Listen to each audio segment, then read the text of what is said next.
Hello and welcome to this short little video. We're going to talk about how to use timing clock outputs and CVs to add hopefully a little bit more interest to your sequences and drum grooves. And you can also think of it as a way to add capabilities to devices that otherwise wouldn't normally have those capabilities. We're going to be using the Arturia DrumBrute Impact, but actually don't focus too much on the device. I want you to kind of generalize this a little bit beyond just this particular device and the ones we're going to be using in a second. We're basically going to be coming out these separate outputs on the device, and we're going to be using the clock output, and we're going to be dividing it and doing some other things with it.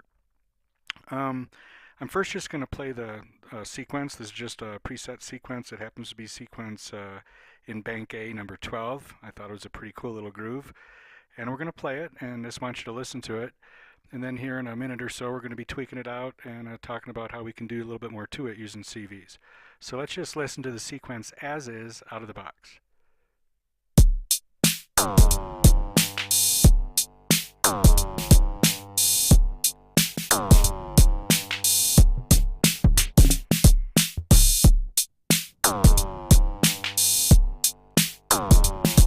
Happens to be using the kick pad, the two snare pads, the hi-hat, and then the closed and open hi-hat.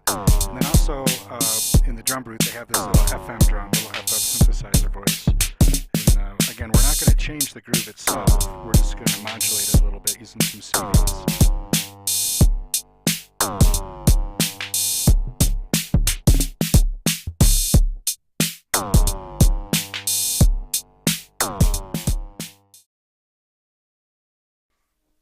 Okay, we got the exact same pattern going on the DrumBrute now, which is bank A pattern 12.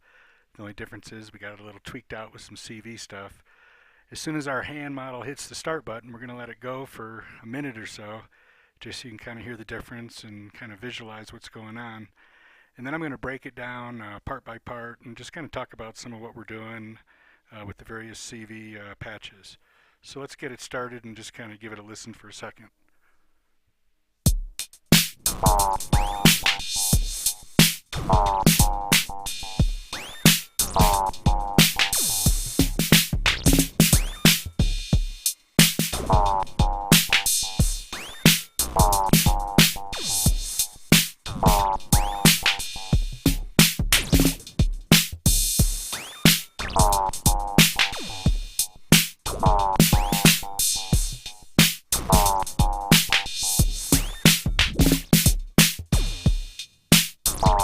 Hopefully you can hear some difference between the way it was sounding with this DrumBrute by itself and with some other gear brought in with CVs and clock signals.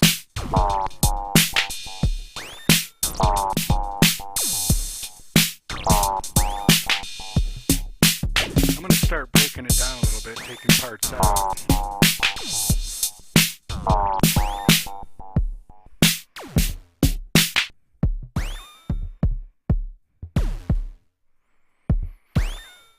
Okay, and I'm going to take one more thing out, and then the last bit we're going to be hearing for a second here.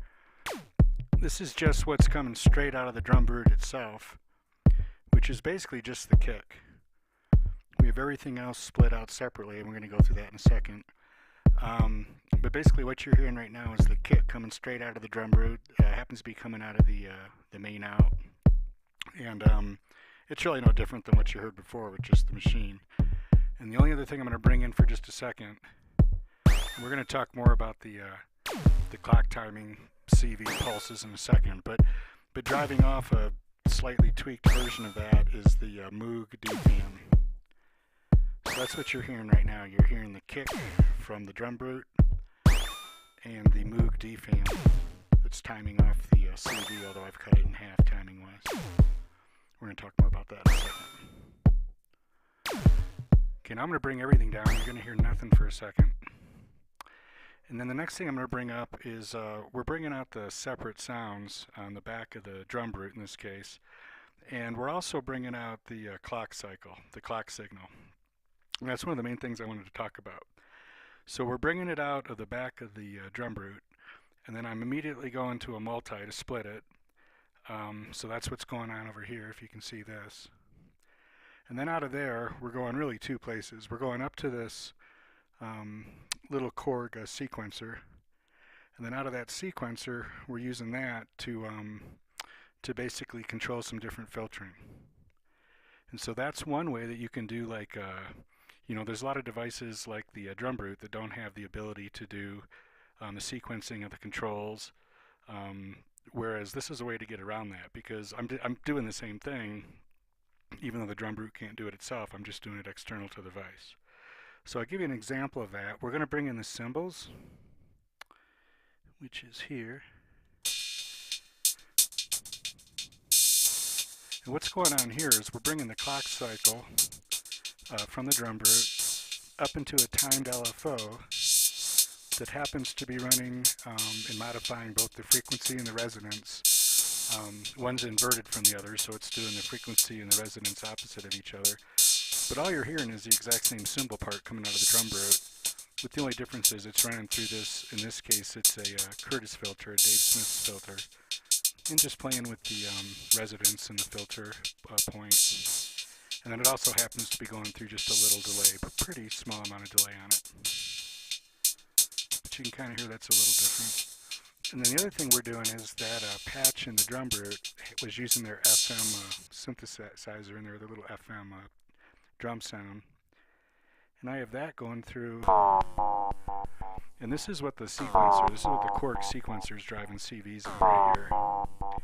This happens to be a Deep for 106, which is like an SEM filter, so it's kind of like an Oberheim filter. And so this Korg sequencer is timed off the DrumBrute clock signal, and that's what, and it's the output of this sequencer, the CV output, that is controlling the filter point on this SEM filter.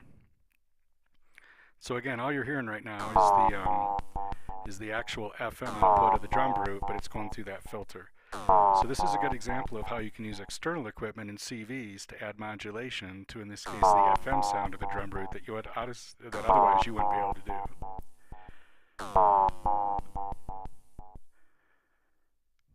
And then the one other thing I'll bring in now, I'm going to bring in the cymbals. I'm sorry, I mean the snare. So again, this is the snare sound from the DrumBrute.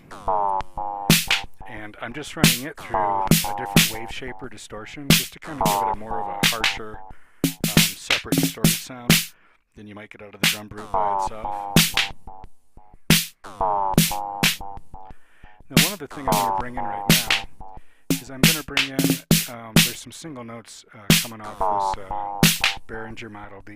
And what's happening there is, one of the things that the clock cycle from the DrumBrute's going through is this device here, which happens to be, in this case we're using a Pittsburgh module time runner, and then we're also using a, it's a tic-tac module, which is basically a multiplier divider. So what that lets us do is get different timings off a single clock cycle. And in this case I'm using that to drive the Behringer Model B.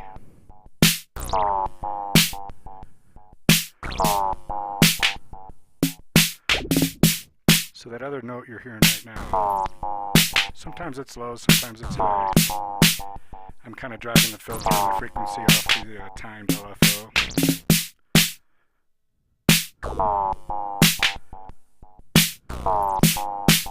And I'm going to bring the D-fan back in, because that's another external sound. You can kind of hear how... So now we're starting to hear these external sounds. So these are sounds that are not necessarily being made by the DrumBrute. The snare sound is. And I'm going to bring in the DrumBrute's own kick drum again.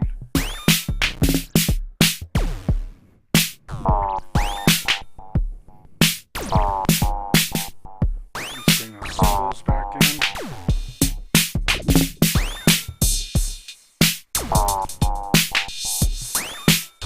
And I think I got everything back in now, so I think that's the whole little patch back. And again, the main point of all this is just to show you how you can take something, any device, in this case we're using DrumBrute, and you can use a combination of its separate outs and the clock out.